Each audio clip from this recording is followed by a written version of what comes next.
Ang mabuting balita ng Panginoon, ayon sa aklat ng Deuteronomio,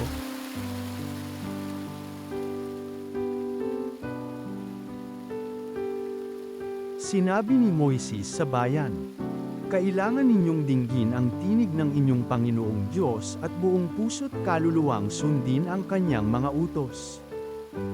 Ang kautusang ibinibigay ko ngayon sa inyo ay madaling sundin at unawain.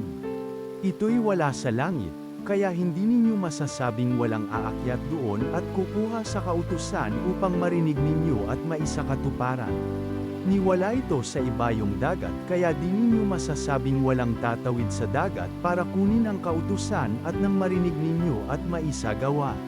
Ang kautusan ay di malayo sa inyo. Nasa inyong bibig, nasa inyong puso, kaya magagawa ninyo. Ang mabuting balita ng Panginoon.